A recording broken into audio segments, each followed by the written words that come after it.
Hello everybody.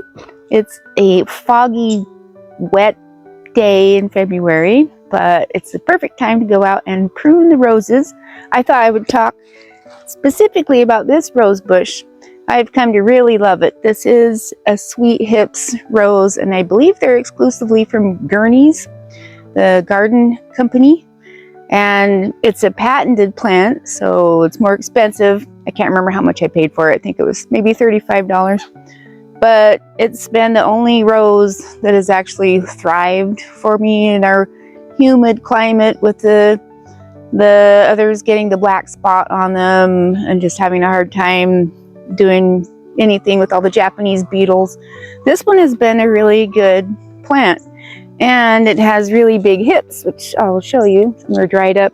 I made about a quart of jam earlier.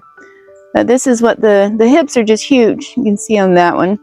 I'm pruning off the old hips that I didn't get to last year.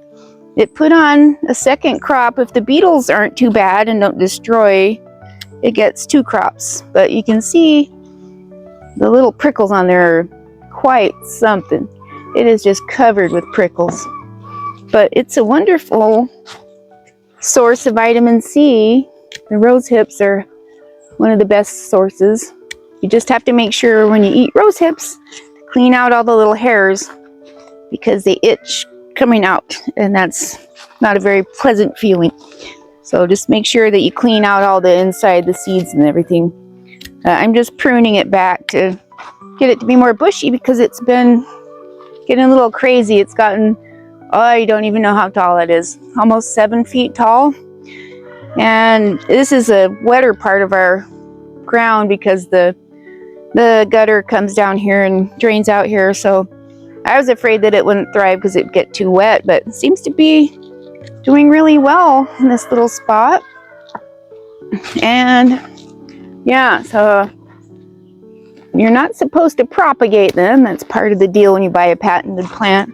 But it would probably be pretty easy to do if you had a little propagation tray set up. You could probably make starts off of these. Plus, it puts out so many hips, and they have those nice seeds in them. And Hans thinks that he wants to chew on some roses. So a Rugosa rose is usually going to be the ones that are the wild roses you see thriving. They're going to be a type of Rugosa rose. They do really well just on their own. There are different types of them. Some grow along beaches.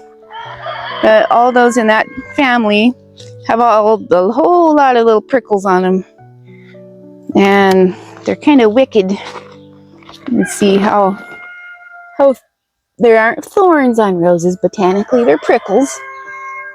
But how prickly that is.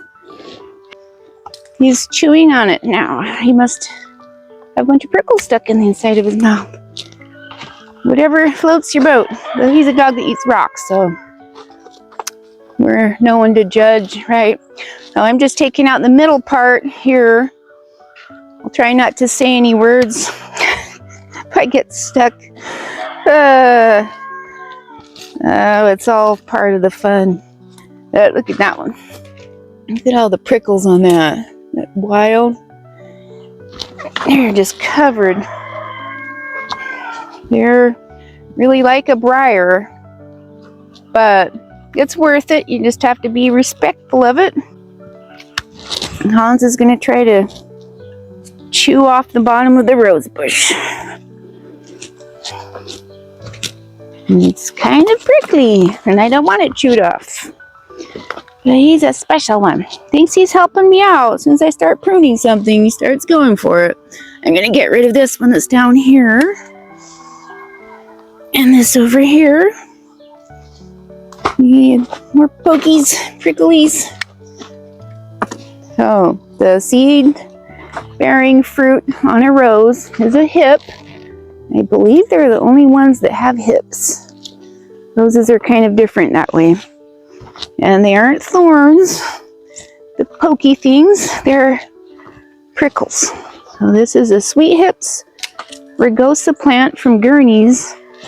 And I highly recommend if you have a place for a rose, you have a place that's hard to grow anything else, this one is probably, I want to say 5 years old this year. Might even be 6 years old. But it is getting huge. Really needs to be pruned back. So we're trimming it back and hopefully we'll get some nice rose hips off of it this year. I do recommend that if you want a rose that, and the petals smell really good too, they are fragrant. That's resistant to the black spot and mildew. At least for us it has been. It might be different for you. Everybody's place is different. But it's been a really good one for me, and I'm very glad that I got one. It's done a lot better than the fruit trees that I've bought, so it's a good investment. So this is a Sweet Hips Rugosa rose from Gurney's.